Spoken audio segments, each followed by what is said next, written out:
പിന്നെ ഈ അമാവാസിയുടെ കുഴപ്പമെന്ന് അറിയോ? അമാവാസി എന്ന് പറഞ്ഞാൽ ചന്ദ്രൻ ഒരു വീക്ക് പോയിന്റിൽ നിൽക്കുന്ന സമയമാണ്.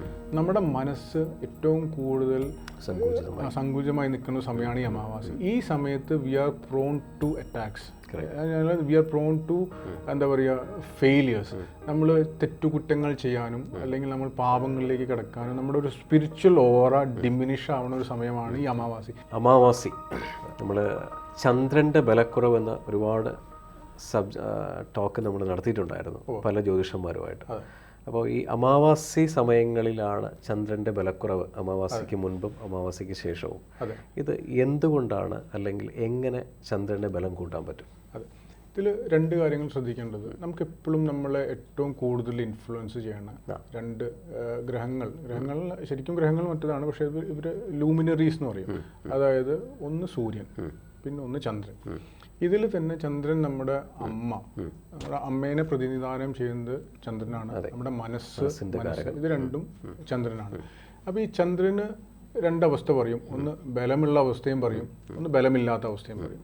പക്കബലമുള്ള ചന്ദ്രൻ എന്ന് പറയും, ക്ഷീണചന്ദ്രൻ എന്ന് പറയും. പക്കബലമുള്ള ചന്ദ്രനെ വെളുത്ത പക്ഷത്തിൽ വെളുത്ത വാവിനോട് ചേരുന്ന വെളുത്ത 15 ദിവസം, വെളുത്ത വാവിൻ്റെ മുമ്പ് 10 ദിവസം, വെളുത്ത വാവ് കഴിഞ്ഞിട്ടുള്ള 5 ദിവസം, അങ്ങനെ 15 ദിവസം പക്കബലമുള്ള ചന്ദ്രനാണോ അതിനാണ് അവൻ ശുഭനാണ്. പക്ഷബലമുള്ള ചന്ദ്രൻ ശുഭനാണ്. പക്ഷബലമില്ലാത്ത ചന്ദ്രൻ പാപനാണ്.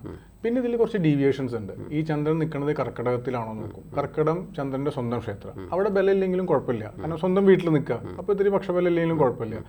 ഈ ഇത് നിൽക്കുന്നത് മറ്റെന്താ പറയുക, ഇവിടെയാണോ നോക്കും, എന്താ പറയുക ഇടവത്തിലാണോ നോക്കും. അവിടെ അവൻ ഉച്ചനാണ്, അവിടെ പക്ഷബലം ഇല്ലെങ്കിലും കുഴപ്പമില്ല.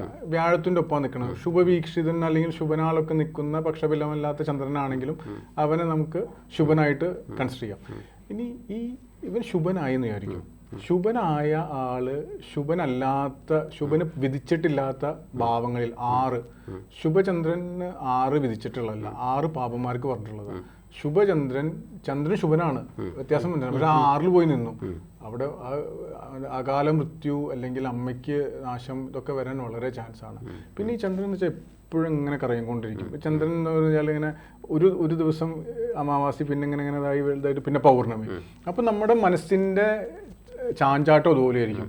അപ്പോൾ 5 ചന്ദ്രൻ വന്നു കഴിഞ്ഞാൽ ഈ ചന്ദ്രൻ കറങ്ങണ പോലെയാണ്. ഒരു ദിവസം ഭയങ്കര ധൈര്യമായിരിക്കും.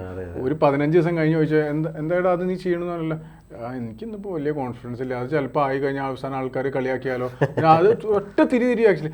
ഇത് 10 ദിവസം മുമ്പ് ഇതായിരുന്നല്ലോ. അപ്പോൾ അങ്ങനെയുള്ളവരൊക്കെ എന്താ വെച്ചാൽ 5 ചന്ദ്രൻ വരിക, അങ്ങനെയൊക്കെ വരുമ്പോൾ അല്ലെങ്കിൽ ചന്ദ്രന് ക്ഷീണക്കുറവ് വരികയാണെങ്കിൽ അവർ മനസ്സിനെ ഇതാക്കണം. ഈ 5 ചന്ദ്രൻ്റെ കൂടെ രാഹു വരിക, അങ്ങനെയൊക്കെ വരുമ്പോൾ ഭയങ്കര ഡിപ്രഷൻ, സൂയിസൈഡ് ടെൻഡൻസി വളരെ ഇതായിട്ട്. അപ്പോൾ ഈ ചന്ദ്രൻ എപ്പോഴും നമ്മൾ ദിവസവും സൂര്യചന്ദ്രന്മാരെ നമ്മളെപ്പോഴും നമ്മളൊരു എല്ലാ ഗ്രഹങ്ങളെയും ഇതാക്കണം. പക്ഷേ ഈ മനസ്സിൻ്റെ കായകനായതുകൊണ്ട് നമുക്ക് മനോബലം വേണമല്ലോ. സൂര്യൻ ദേഹബലവും ചന്ദ്രൻ മനോബലവുമാണ്. പിന്നെ അച്ഛൻ, അമ്മ. അപ്പോൾ അതിൻ്റെയൊക്കെ ഒരു ബലത്തിന് വേണ്ടിയിട്ട് നമ്മൾ ഇവരെപ്പോഴും അതാണ് നമ്മൾ ഈ പൗർണമി സമയങ്ങളിൽ ചന്ദ്രന് ബലം കൂടുമ്പോൾ ഒരു നല്ല ഇതും. പിന്നെ ഈ അമാവാസിയുടെ കുഴപ്പമെന്ന് അറിയോ? അമാവാസി എന്ന് പറഞ്ഞാൽ ചന്ദ്രൻ ഒരു വീക്ക് പോയിന്റിൽ നിൽക്കുന്ന സമയമാണ്. നമ്മുടെ മനസ്സ് ഏറ്റവും കൂടുതൽ സങ്കുചിതമായി നിൽക്കുന്ന സമയമാണ് ഈ അമാവാസി. ഈ സമയത്ത് we are prone to attacks, we are prone to എന്താ പറയുക ഫെയിലിയേഴ്സ്. നമ്മൾ തെറ്റുകുറ്റങ്ങൾ ചെയ്യാനും അല്ലെങ്കിൽ നമ്മൾ പാപങ്ങളിലേക്ക് കിടക്കാനും നമ്മുടെ ഒരു സ്പിരിച്വൽ ഓറ ഡിമിനിഷ് ആവുന്ന ഒരു സമയമാണ് ഈ അമാവാസി. അപ്പോൾ അതുകൊണ്ടാണ് നമ്മൾ അമാവാസിക്ക് അതിന് വില കൽപ്പിച്ച് പറയും. പണ്ടുള്ളവർ പറയും പുറത്തിറങ്ങി നടക്കരുതെന്നൊക്കെ പറയും. It's like actually it's A weak point. എപ്പോഴും നമുക്ക് 100% ഇതാക്കാൻ പറ്റില്ലല്ലോ. അപ്പോൾ അതുകൊണ്ട് നമ്മൾ എപ്പോഴും അമാവാസി ചന്ദ്രൻ്റെ മൂവ്മെൻറ്റ് നോക്കിയിട്ട് നമ്മൾ ഇതായി കഴിഞ്ഞാൽ നമുക്ക് കുറേയും കൂടി മനസ്സിലും ഒക്കെ ജീവിതത്തിലൊരു കൺട്രോൾ കിട്ടും. ഈ ചന്ദ്രൻ്റെ ബലക്കുറവ് കൊണ്ട് ഇപ്പം ജന്മനാൽ ജനിക്കുന്ന സമയത്തുള്ള ഗ്രഹസ്ഥിതി അനുസരിച്ച് ചിലവർക്ക് ചന്ദ്രൻ്റെ ബലക്കുറവ് വളരെ കുറവായിരിക്കും. എസ്പെഷ്യലി ഈ അമാവാസിയും കൂടെ വരുമ്പോൾ തീർന്നു. അതെ, ചന്ദ്രന് ബലമില്ല, ചാരവശാൽ അമാവാസി വന്നു. അതിന് പ്രത്യേകിച്ച് എന്താ പറയുക, വൃശ്ചികത്തിലൊക്കെ അമാവാസി വന്നു കഴിഞ്ഞാൽ വളരെ ദുരിതപൂർവ്വമായി പോകും. ആക്ച്വലി അവർ ഭയങ്കര പേടിക്കുന്നതിന് പകരം ഇപ്പോൾ നമ്മൾ പല സ്ഥലങ്ങളിലും കാണുന്നുണ്ട്. ഇപ്പോൾ കേരളത്തിൽ ഏറ്റവും കൂടുതൽ ആരാധിക്കുന്ന, ഏറ്റവും കൂടുതൽ വിശ്വസിക്കുന്ന അമ്പലങ്ങളിലൊന്നാണ് ചോറ്റാനിക്കര. ഞാൻ ഞാനൊരു ചോറ്റാനിക്കര ഭക്തനാണ്. അതെ അതെ. പോകുന്ന സമയങ്ങളിൽ നമ്മുടെ കൂടെ ഇരിക്കുന്ന ഒരാൾ കുരുതി സമയത്ത് പെട്ടെന്ന് വൈകൃതമാകുന്നു. സോ നമ്മൾ പോലും പ്രതീക്ഷിക്കുന്നില്ല. സോ അപ്പോൾ ഇങ്ങനെയുള്ള സമയങ്ങളിൽ ഇപ്പോൾ എല്ലാവരും കുറച്ചുകൂടെ കോൺഷ്യസ് ആണ്. ഈ അമാവാസി സമയങ്ങളിൽ കുറച്ചുകൂടെ സ്പിരിച്വൽ ഓറ ഇമ്പ്രൂവ് ചെയ്യുക. മുൻപ് നമുക്ക് പറഞ്ഞു തരാൻ ആരും ഉണ്ടായിരുന്നില്ല. ഇന്ന് നമുക്കറിയാം, നമുക്കത് അനലൈസ് ചെയ്യാൻ പറ്റും. അപ്പോൾ നമ്മൾ അതിനെ ബലപ്പെടുത്താൻ നോക്കുക. ഇതിന് വളരെ ക്ലാസിക്കൽ എക്സാമ്പിൾ, ഈ ചന്ദ്രൻ ഫുൾ മൂൺ ആകുമ്പോൾ കടലിനെ വരെ അത് വലിച്ചെടുക്കുന്ന പറയാം, ഹൈ ടൈഡ് വരും എന്ന് പറയില്ലേ.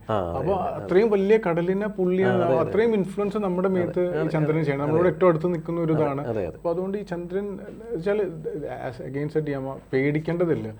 നമ്മൾ കോൺഷ്യസ് ആവാം. എന്നിട്ട് അതിനുള്ള ഇത് പ്രായശ്ചിത്തം അല്ലെങ്കിൽ അതിനുള്ള പ്രിവെൻഷൻ ചെയ്ത് കഴിഞ്ഞാൽ ഗ്രഹങ്ങളുടെ ജോലി നമ്മൾ ഉപദ്രവിക്കാനല്ല, അവരവരുടെ സഞ്ചാരത്തിൽ പോകുമ്പോൾ നമ്മൾ എഫക്റ്റഡ് ആവണം. അപ്പോൾ അതിനെ നമ്മളൊരു കൗണ്ടർ ബാലൻസ് ഇട്ട് ചെയ്ത് കഴിഞ്ഞാൽ നമുക്ക് സ്പിരിച്വൽ ഓറ എൻഹാൻസ് ചെയ്ത് കഴിഞ്ഞാൽ അടുത്ത പൗർണ്ണമി വരുന്ന സമയത്ത് നമ്മൾ ഡബിൾ ആയിട്ട് തിളങ്ങും. നമുക്ക് ഭയങ്കര പവറായിരിക്കും. ഈ ചന്ദ്രനൊക്കെ ബലം വന്നു കഴിഞ്ഞാൽ നല്ല കച്ചവടക്കാര്, നല്ല ചാതുര്യം, സൗന്ദര്യം, ഇതൊക്കെ വേണമെങ്കിൽ ചന്ദ്രൻ വേണം കേട്ടോ. അതിന്റെ ആളാണ് ചന്ദ്രൻ.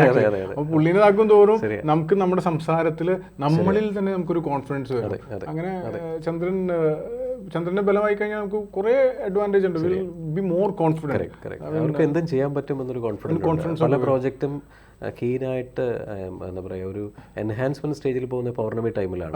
അത് അവർ സെൽഫ് റിയലൈസേഷൻ പോലെ അറിഞ്ഞ് മനസ്സിലാക്കി കോൺഷ്യസ് ആയി ഈ പറയുന്ന സമയങ്ങളിൽ കുറച്ചുകൂടെ പോസിറ്റീവ് ഓറ അല്ലെങ്കിൽ സ്പിരിച്വൽ ഓറ എൻഹാൻസ് ചെയ്യുന്ന സമയത്ത് ഇതിന്റെ ആഫ്റ്റർ എഫക്ട്സ് വരുന്ന പൗർണമിക്കായിരിക്കും എന്നാണ് പൊതുവെ പറയുന്നത്.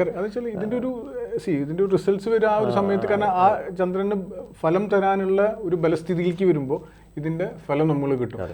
നമ്മളൊരു വീക്ക് സ്റ്റേജിൽ നമ്മൾ ഒരിക്കലും ഇത് വന്ന് നമ്മൾ തട്ടിയിടാൻ നമ്മൾ ഇതാക്കരുത് ആക്ച്വലി. അപ്പോൾ നമ്മൾ വീക്ക് സ്റ്റേജിൽ നമ്മൾ കുറച്ച് നമ്മുടെ ആർമർ കുറച്ച് സ്ട്രോങ് ആക്കുക, നമ്മുടെ ഗാർഡ്സ് കുറച്ച് സ്ട്രോങ് ആക്കുക, കുറച്ച് പ്രൊട്ടക്റ്റഡ് ആവുക, ഒരു സ്പിരിച്വൽ ഓറ വെച്ച് പ്രൊട്ടക്ട് ചെയ്യുക. നല്ലത് വരുമ്പോൾ നമുക്ക് പുറത്തു പോകാം. അപ്പം കുഞ്ഞുങ്ങളുടെ അടുത്ത് പറയില്ലേ, ഇരുട്ടായ പുറത്തിറങ്ങല്ലേ എന്ന് പറയാം. അപ്പോൾ വെളിച്ചം വരുമ്പോൾ പുറത്തു പോയി കളിക്കുക, എന്താ ചെയ്യാം ആക്ച്വലി. പക്ഷേ ആ ഒരു ബാഡ് ടൈമിൽ വി സ്റ്റേ പ്രൊട്ടക്റ്റഡ്. അത് മാത്രമേ ഇതിലൊരു ഈ അമാവാസി എന്ന് പറഞ്ഞു കഴിഞ്ഞാൽ പൊതുവെ ഒരു വീക്ക് സ്റ്റേജ് ആണല്ലോ ആക്ച്വലി.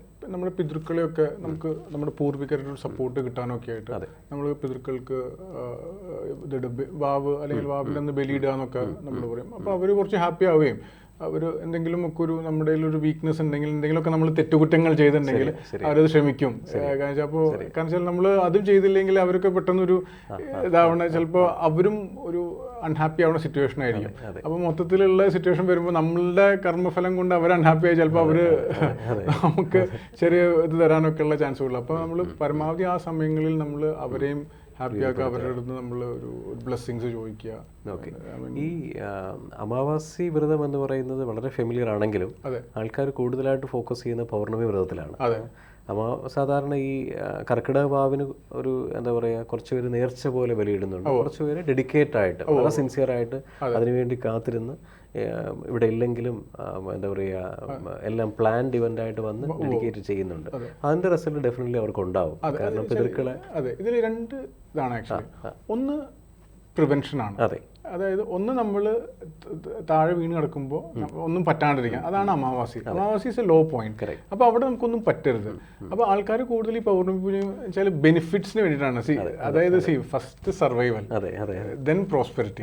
അപ്പോൾ സാധാരണ ആൾക്കാരെന്ന് വെച്ചാൽ എല്ലാവരും പ്രോസ്പെരിറ്റിക്ക് വേണ്ടിയിട്ടാണ് ഈ പൗർണമി പൂജ എന്ന് പറഞ്ഞിട്ട് എല്ലാവരും പോകുന്നത്. പക്ഷെ അത് okay, well and good actually. But first നമ്മൾ ചന്ദ്രൻ നല്ലതാണെങ്കിൽ ഇത് കിട്ടും, ചന്ദ്രൻ മോശമാണെങ്കിൽ ഇത് ഈ പൂജയ്ക്ക് ബെനിഫിറ്റ് കിട്ടില്ല.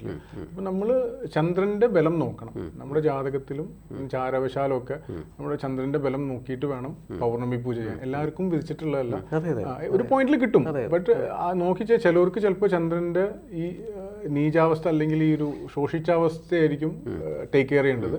ചിലവർക്ക് പ്രോസ്പെരിറ്റി കിട്ടുന്നതായിരിക്കും. അപ്പൊ അത് നോക്കിയിട്ട് വേണം ചെയ്യാനായിട്ട്. അല്ലാണ്ട് അവര് പൗർണമി പൂജ ചെയ്ത് അവർക്ക് ബെനിഫിറ്റ് കിട്ടി, ഞാൻ ചെയ്ത് എനിക്കൊന്നും കിട്ടിയില്ല എന്ന് പറഞ്ഞിട്ട് കംപ്ലൈന്റ് ചെയ്തിട്ട് കാര്യമില്ല.